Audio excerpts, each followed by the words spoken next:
سخت ہو جاتے ہیں دل جب آپ مشینوں کی زندگی میں زندہ رہتے ہیں۔ دل نرم کیسے ہوتے ہیں؟ میرے نبی پاک نے فرمایا یتیم کے سر پہ ہاتھ پھیر، رب تیرا دل نرم کرے گا۔ اگر زنگ لگ جائے دل کو تو اللہ کا ذکر کر، قرآن پاک کی تلاوت کر، اللہ تیرے دل کو نرم کر دے گا۔ اور پھر فرمایا کہ اگر دل سخت ہو جائے تو موت کو یاد کر، تیرا دل نرم ہو جائے گا۔ اچھوں کی صحبت اختیار کریں تو دل نرم ہو جاتا ہے۔ قبروں کی زیارت کریں، جائیں کبھی اپنے شہر کے قبرستان میں، غور کریں کہ وہ چودھری صاحب لیٹے، یہ علامہ صاحب لیٹے، وہ فلاں بہت بڑے افسر لیٹے، وہ دیکھو وہ میرا عزیز لیٹا ہے۔ وہ ہارون رشید نے کہا حضرت داؤد تائی سے نصیحت کر دیں، تو فرمانے لگے باپ کدھر ہے تیرا؟ کہا حضور قبرستان میں، اماں قبرستان میں، دادا نانا بڑے بھائی سب قبرستان۔ فرمایا میں کیا نصیحت کروں؟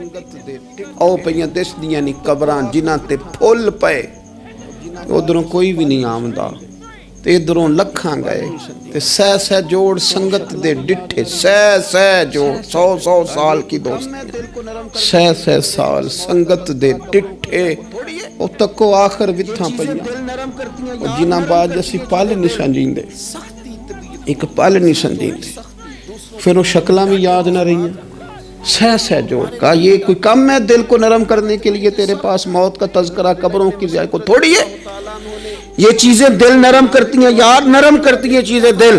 سختی طبیعتوں کی، مزاجوں کی سختی، دوسروں کے بارے میں ڈاٹے جذبات، ہمارے رویے ڈاٹے، ہماری طبیعتیں سخت۔ حضرت عبداللہ ابن مسعود رضی اللہ تعالیٰ عنہ نے ایک شخص کو جنازے کے موقع پہ ہنستا ہوا دیکھ لیا، فرمایا آج کے بعد تیرے ساتھ کلام نہیں کروں گا۔ جس کا جنازہ دیکھ کے بھی دل نرم نہیں ہوا اور قبرستان دیکھ کے بھی دل نرم نہیں ہوا، وہ تو سخت دل بندہ ہے۔ سخت دل بندے سے دوستی کبھی نہیں رکھوں گا، میں تو درد دل والوں سے پیار کروں گا، تیرے ساتھ میں کلام نہیں کرتا۔ تو کس طرح کا شخص ہے بھائی جسے یہاں آ کے بھی ہنسی آ رہی ہے، مذاق سوچ رہا ہے؟ تو دل کی نرمی، میرے نبی پاک صلی اللہ علیہ وسلم نے نا دل پر، ہم نے نا کپڑوں پر بڑی محنت کی، کتنے بڑے عالم ہیں، ہم نے چہروں پر بڑی محنت کی، ہم نے اپنے ظاہر کو سنوارنے پر بڑی، ہم نے اپنے حق میں بڑے بڑے لفظ یاد کیے، بڑی کہانیاں یاد کی، پر دل کے لیے محنت، اس پر محنت ہی نہیں کی۔ اعلیٰ حضرت فاضل بریلوی کتنے بڑے عالم ہیں، 1000 کتاب کے مصنف، اور ان کے فتاوی موجود ہیں کہ جس بندے کا تلفظ ٹھیک نہ ہو، یعنی جو ضروری قواعد ہیں وہ قرآن پاک کے جس کو نہ آتے ہوں اس کے پیچھے نماز نہیں۔ جو ہا اور ہا میں فرق نہیں کر سکتا، حمزہ اور عین میں فرق نہیں کر سکتا، وہ الفاظ کا معنی بگاڑ دے گا۔ لیکن اعلیٰ حضرت چونکہ صوفی ہیں، درویش ہیں، علم کے ساتھ تو ایک اور رنگ بھی بیان کرتے ہیں۔ وہ کہتے ہیں یہ نہ ہو کہ صرف تو حروف کے ہیر پھیر میں لگا رہے، صغرے کبرے ٹھیک کرتا رہے، دارابا یادرب کے چکر میں پڑا رہے اور دل پر تو توجہ ہی نہ دے۔ فاضل بریلوی رحمت اللہ علیہ فرمانے لگے کہ 2 علماء نے قرآن ایک درویش کے پیچھے نماز پڑھی تو مستحب جو قواعد تھے نا جن کے بغیر نماز، وہ ٹھیک نہیں تھے ذرا ان کے، تو وہ کہنے لگے دیکھا جی اتنے بڑے پیر صاحب ہیں اور ان کی تو قرات ہی ٹھیک نہیں، تلفظ ہی ٹھیک نہیں۔ حالانکہ لفظ تاثیر سے بنتے ہیں، تلفظ سے نہیں، لفظ تاثیر سے بنتے ہیں، تلفظ سے نہیں۔ اہل دل آج بھی ہیں اہل زبان سے آگے۔ انہوں نے کہا جی بابا جی کا تو تلفظ ہی ٹھیک نہیں۔ اعلیٰ حضرت نے لکھا ہے ملفوظات شریف میں، فرماتے ہیں پھر وہ نہ نہانے کے لیے چلے گئے نماز پڑھ کے فارغ ہو کے، تو وہ پانی میں اتر گئے تو شیر ان کے کپڑے اٹھا کے لے گئے۔ اب کتنی کو دیر پانی میں رہتے، نکلے بھی تو کیسے نکلے، شرم آتی ہے۔ مختصر لباس پہن کے وہ غسل کرنے کے لیے گئے تھے، اب پانی میں سردی، کتنی کو دیر بندہ پانی میں رہے۔ لوگوں نے آ کے کہا حضور وہ آپ کے مہمان تو الجھ گئے، بڑے بری طرح پھنس گئے، مہربانی فرمائے ان کو تو بچائیں، وہ تو سخت الجھن میں۔ کیا ہوا؟ کہنے لگے وہ شیر کپڑے لے گیا اور وہ پانی میں ہے، اب کچھ تو ہونا چاہیے۔ تو وہ بزرگ گئے، جا کے نہ دور کھڑے ہو کے شیر کو آواز دی، شیر کو۔ حضور کے صحابی تھے نا حضرت سفینہ، قافلے سے رستہ بھول گئے، ایک سائیڈ پہ ہو گئے تو سامنے شیر آ گیا۔ میں نے کہا ہے لیکن جب آ جائے تو، جب شیر سامنے آ جائے، جب سامنے آ جائے پھر پتہ چلتا ہے کہ یہ تو واقعی آ گیا ہے، پھر انداز اور ہوتا ہے۔ حضرت سفینہ کے سامنے شیر ہی آ گیا، مشکات میں شیر آیا، اب کوئی بھاگتا ہے، کوئی چڑھتا ہے درخت پہ، کوئی لکڑی اٹھاتا ہے، کوئی اسلحہ پکڑتا ہے، حضرت سفینہ فوراً بولے، کہنے لگے او شیر ذرا خیال کرنا میں رسول اللہ کا غلام ہوں۔ پھر آکھیا شیر سفینہ تائی جا رہا یا راہ جاندے، او جڑے غلام رسول اللہ دے اسی غلام ہونا دے۔ شیر دو میں لاتا رستہ چھوڑ گیا، اور بابا جی بھی گئے، فاضل بریلوی کہتے ہیں شیر کو آواز دی، شیر دوڑا آیا، آگے کہنے لگے وہ ہمارے مہمانوں کے کپڑے لے گیا، تجھے شرم نہیں آتی؟ تو شیر کپڑے اٹھا کے واپس لایا، ان علماء کو، حضرات علماء کو کپڑے پیش کیے۔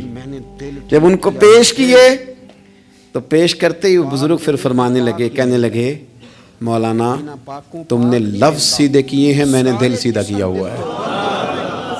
تم نے محنت کر کے نہ لفظ ٹھیک کیے ہیں، لیکن میں نے دل ٹھیک کیا ہے۔ دل پاک ہوئے تے پاک ہی ملدا ہے، تے بنا پاکوں پاک نہیں ملدا۔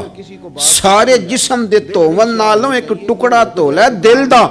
حضرت سلطان باؤ رحمت اللہ علیہ فرمانے لگے دل کالے نالوں منہ کالا چنگا، دل کالے نالوں منہ کالا چنگا، جے کوئی رمز پچھانے۔ اگر کسی کو بات کی سمجھ آئے تو دل نہیں سیاہ ہونا چاہیے، منہ ہو بھی جائے تو کام چل جاتا ہے۔ تو اپنے دل کی صفائی پر دیکھیں میرے نبی پاک علیہ وسلم نے ارشاد فرمایا کہ رب نہ تمہارے مال دیکھتا ہے نہ چہرے دیکھتا ہے، رب تو تمہارا دل دیکھتا ہے۔ اور امام غزالی حدیث لائے ہیں، حضرت عمر فاروق رضی اللہ تعالیٰ عنہ فرماتے ہیں کسی نے حضور صلی اللہ علیہ وسلم سے پوچھا کہ رب آسمانوں میں کہ زمینوں میں؟ جلوے تیری ذات کے کو بکو ہیں، جدھر دیکھتا ہوں ادھر تو ہی تو ہے۔ اللہ زمینوں میں کہ آسمانوں میں؟ تو حضور فرمانے لگے رب تو بندہ مومن کے دل میں رہتا ہے، اللہ تو مومن کے دل میں ہے۔ مومن کے دل کتنا بڑا ہے وہ دل جس میں رب ہے، رب کی یاد ہے، رب کی محبت ہے۔ اس لیے حضرت عمر فرمایا کرتے تھے میں نے دل کی آنکھوں سے اپنے مالک کی زیارت کی ہے۔ اور اقبال نے شاید اسی لیے مشورہ دیا تھا کہ دل بینا بھی کر خدا سے طلب، آنکھ کا نور دل کا نور نہیں، اللہ سے آنکھوں والا دل مانگ، اندھا نہ ہو جائے کہیں تیرا دل، دل بینا بھی کر خدا سے طلب، آنکھ کا نور دل کا نور نہیں۔ عزیز بھائی اللہ کے جلوے، لیکن ایک بات ذہن میں رکھنا، کسی گلاس میں تھوڑی سی غلاظت ہو نا، دودھ تو دور رہا، شہد تو دور رہا، اس میں کوئی پانی بھی نہیں پیتا، تھوڑی سی غلاظت ہو، اور آپ کی آنکھوں کے سامنے وہ غلاظت دھل بھی گئی، صاف بھی ہو گئی، شرعی تقاضے پورے ہو گئے، پھر بھی کچھ لوگ کہتے ہیں میری طبیعت نہیں مانتی، میرا دل نہیں مانتا۔ صحیح کہہ رہا ہوں میں؟ اور بھائی اتنی سی غلاظت گلاس میں تھی اور سادہ پانی نلکے کا، تو اس میں پینا پسند نہیں کرتا، اور اگر دل غلاظت سے بھرا ہو تو رب کی محبت وہاں آئے گی، خدا اپنا قرب وہاں رکھے گا۔ کسی سے جلنا، کسی سے حسد کرنا، کسی کے بارے میں عداوت رکھنا، کچی بولیاں بولنا، اور اب تو اتنا عجیب حال ہو گیا، جماعتیں جماعتوں کے بارے میں برا خیال کرتی ہیں۔ خانقاہ اور آستانوں کا یہ حال ہے کہ سبق پڑھایا جاتا ہے دوسرے کے خلاف، بس ہم ٹھیک ہیں۔ یہ تصوف ہے کہ نرا تو ٹھیک ہے؟ طریقت تو یہ تھی کہ میں ٹھیک نہیں، باقی سارا زمانہ ٹھیک ہے، تو کس چکر میں پڑا ہوا ہے؟ اعلیٰ حضرت فاضل بریلوی رحمت اللہ تعالیٰ علیہ کے ایک درویش تھے، تو فاضل بریلوی رحمت اللہ سے کہنے لگے میں نے مرید ہونا ہے، فرمانے لگے پتر جلدی نہ ہو، جا سارا زمانہ دیکھ، اگر کوئی میری طرح کا مل گیا، مجھ سے بہتر مل گیا تو پھر میرے ساتھ وعدہ کر وہیں رہ جانا، ہاں اگر تیرے خیال میں نہ ملا تو پھر آنا، جا گھوم زمانہ دیکھ۔ یہ کیا بات ہوئی؟ کیا آپ نفی کرنے لگے سارے زمانے کی اور کہیں صرف میں ہی ٹھیک ہوں، فقط میں ہی ٹھیک ہوں؟ یہ طریقت ہے؟ اور تصوف والے تو لوگ یہ کہا کرتے تھے میں تے بندہ ٹھگ جے لوکو، میں تے بندہ چور، اور جس دا خلقت کلمہ پڑھ دی او محمد ہور۔ وہ لوگ تو نفی کرتے تھے، وہ لوگ تو نفی کرتے تھے اپنی، کہتے تھے میں کوئی شے نہیں، میں تے بندہ ٹھگ جے لوکو، او میں تے بندہ چور۔ میاں محمد بخش صاحب رحمت اللہ علیہ، ایک عالم نگار نے لکھا تھا کہ وہ کچھ لوگ نا سکھ ہندو یہاں رہتے تھے، تو ان کا نام محمد تھا چونکہ، تو بات کو شبہ پڑ گیا کہ شاید جن کا لوگ کلمہ پڑھتے ہیں نا مسلمان، معاذ اللہ یہ وہ والے، تو میاں صاحب اپنے بارے میں کیا کہے؟ میں تے بندہ ٹھگ جے لوکو، میں تے بندہ چور، جس دا خلقت کلمہ پڑھ دی او محمد ہور، میں تو ایک ٹھگ ہوں۔ حضرت میاں شیر محمد صاحب شرک پوری رحمت اللہ علیہ سرتاج ہیں اولیاء کے، پیر سید اسماعیل شاہ صاحب بخاری حضرت کرمہ والا شریف والے، وہ کہتے ہیں میں بیعت ہونے کے لیے جب شرک پور شریف آ رہا تھا تو رستے میں مجھے ایک بزرگ مل گئے، تو مجھے کہنے لگے کدھر جا رہے ہو؟ کون ہو؟ میں نے کہا میں سید ہوں اور میاں صاحب سے بیعت ہونے جا رہا ہوں۔ تو مجھے کہنے لگے وہ تو دنیا دار ہے، جیبوں میں ہاتھ ڈالتا ہے لوگوں کی، تو سید ہو کے ارائیں کے پیچھے کیا لینے جا رہا ہے؟ جڑا بلے نو سید آکھے دوزخ ملن سزائیں، جڑا بلے نو رائیں آکھے او جنت پینگا پائیں، چونکہ رانجا رانجا کر دی نی میں ہوں آپ ہی رانجا ہوئی، رانجا یاکھن ساریاں میں نو ہیر نہ آکھے کوئی، وہ تو کدھر جا رہا ہے؟ کہتے میں نے کہا بابا زیادہ باتیں نہ کر ناراض ہو جاؤں گا۔ کہتے بابے نے کئی دفعہ رستے میں مجھے منع کیا، نہ جانا نہ جانا، فلانی جگہ چلا جا فلانی جگہ، لیکن میں چلا گیا، میری طلب صادق تھی۔ جب میں باہر جا کے بیٹھا تو اندر سے بلاوا آیا کہ میاں صاحب نے بولا، اندر گیا تو یہ تو وہی بابا جی ہیں جو مجھے روک رہے تھے، تو میاں جی خود ہیں حضرت میاں صاحب۔ کہنے لگے بیلیا تینوں بڑا موڑیا پر تو مڑیا ہی نہیں، وہ تو روکتے تھے، اپنی نفی کرتے تھے، دل صاف دوسرے کے بارے میں، نظریہ صاف، کسی کے بارے میں خیر کا جملہ، کسی کی وکالت کرنا، کسی کا عیب چھپانا، کسی کے بارے میں اچھے لفظ بولنا، یہ مومن کی شان ہے۔ مومن کا دل ایسے سونا، میرے نبی پاک صلی اللہ تعالی وسلم نے فرمایا یہ میرا زید بن حارثہ ہے، اس کا دل اللہ نے نور ایمان سے بھر دیا ہے، ایمان سے دل بھر دیا رب تعالیٰ نے۔ ایک دن صبح صبح حضور نے پوچھا، اور داتا صاحب نے اس کو لکھا ہے، نبی پاک نے پوچھا آج تم نے صبح کس طرح کی؟ عرض کی یا رسول اللہ اس حال میں کہ میں پکا مومن ہوں۔ حضور نے فرمایا تو پکا مومن ہے، کس طرح؟ کہنے لگے یا رسول اللہ میں اس طرح کا مومن ہوں کہ سونا اور مٹی میرے لیے برابر ہے، پیسے آ جائیں تب بھی کوئی ٹینشن نہیں، نہ آئیں۔ حضرت زید بن حارثہ رضی اللہ تعالیٰ عنہ عرض کرنے لگے حضور سونا اور مٹی برابر ہے، کوئی پرواہ نہیں۔ تو حضور نے فرمایا تیرے ایمان کی دلیل؟ عرض کرنے لگے یا رسول اللہ میرے ایمان کی شان اور دلیل یہ ہے کہ میں یہاں زمین پہ بیٹھ کے نظر اٹھاؤں تو میری نظر اللہ کے عرش تک جاتی ہے، میں بتا سکتا ہوں کہ جنتی جنت میں جا رہے ہیں اور راضی ہیں، جہنمی جہنم میں جا رہے ہیں اور چیخ رہے ہیں، میں بتا سکتا ہوں۔ حضور نے فرمایا پھر اس کی حفاظت کر، پھر اس جذبے کی حفاظت کر۔ جب دل صاف ہو، نور ایمان سے بھرا ہوا ہو، علم لدنی کب آتا ہے؟ علم لدنی نیک آدمی کو ملتا ہے، جب بندہ متقی پرہیزگار ہو نا، ناجائز نہ کھائے، ناجائز نہ دیکھے، ناجائز نہ بولے، تو پھر اللہ تعالیٰ اسے علم کا نور دیتا ہے۔ جو لوگ کہانیوں میں الجھ جاتے ہیں نا، زیادہ باتیں کرتے ہیں، زیادہ گھومتے ہیں، زیادہ سازشی عناصر کا شکار ہوتے ہیں، ان کے تو حافظے کمزور ہو جاتے ہیں، یاد ہی نہیں رہتا، باتیں اتنی کرتے ہیں پتہ نہیں سویرے کیا کہا تھا، دوپہر کو کیا کہہ رہے ہیں۔ جب انسان کا دائرہ کار تقوی والا ہو پھر اس پر علم کی روشنی کھلتی ہے، پھر دروازے کرم کے کھلتے ہیں، اپنے دائرے محدود کر لیے جائیں۔ سوچیں میں بڑے بڑے لوگ آپ کو زندگی میں ملیں گے، مشورے دیں گے، وہ جناب آپ کو پتہ ہی نہیں آپ کتنے بڑے ہیں، آپ فلانی جگہ کھڑے تھے، فلانے کے ساتھ ہنس رہے تھے، یہ آپ کو خراب کرنا چاہتے ہیں، کسی تکبر میں مبتلا کرنا چاہتے ہیں۔ آپ زمین پہ رہیں تاکہ زمین والوں سے رشتہ مضبوط رہے، دل کی صفائی، دل صاف ہو، کوئی حسد نہیں، کوئی کینہ نہیں۔ پتہ ہے سب سے بڑی بیماری کیا ہے بندے کی؟ خوفناک علامت کیا ہے دل کے بیمار ہونے کی؟ کہ کوئی بندہ بیماری میں ہے اور ادھر ایک بندہ اس کو دیکھ کے خوش ہو رہا ہے، کسی کو زوال آ گیا ہے، کاروبار ڈوب گیا ہے اور یہ دیکھ کے خوش ہو رہا ہے، مر گیا اس کا دل، مردہ ہے، اندر کوئی دل نہیں۔ آپ یعنی ایک بندہ رسوا ہو گیا اور یہ خوش ہو رہا ہے، دیکھا میں نے نہیں کہا تھا۔ جب کوئی کسی کی رسوائی، کمزوری اور کسی کے زوال پر راضی ہونے لگے تو پھر سمجھ لیں کہ اس کا حال اتنا برا ہو گیا ہے کہ اب یہ اخلاقی طور پر مردہ زندگی گزار۔ ہمارا اب یہ حال ہے کہ ہم لوگوں کے دکھوں پر ہنسنے لگے، ہم کسی کے ہاں کوئی شخص تکلیف میں آتا ہے تو ہم اس کو کہکہوں میں اڑاتے ہیں۔ یارو زندہ قومیں یہ کام نہیں کرتی، زندہ قومیں یہ کام نہیں کرتی۔ میرے نبی پاک صلی اللہ علیہ وسلم نے فتح کے موقع پر بھی گردن کو جھکا کے بتایا کہ جب رب عروج دے تو پھر اللہ کی بارگاہ میں جھک جایا کرو. کسی شخص کے پتہ ہے ایک حدیث سنو، یہ مسلم شریف میں موجود ہے. حضور نے فرمایا ایک بندہ گناہ کرتا تھا پھر اس نے توبہ کر لی، اگر کسی نے دوبارہ اسے وہ گناہ یاد کرایا جس کو اللہ نے معاف کر دیا، تو یوں ہوتا تھا، اگر کسی نے اسے دوبارہ گناہ یاد کرایا تو یاد کرانے والے کو اللہ سزا کے طور پر مرنے سے پہلے پہلے اس گناہ میں مبتلا کر دے. خفیہ تدبیر آئے گی اللہ. جس کو اللہ نے معاف کر دیا، زمین آسمان بھول گئے، فرشتوں کے دفتر سے اس کا گناہ محو کر دیا گیا، تو نے کیوں یاد رکھا؟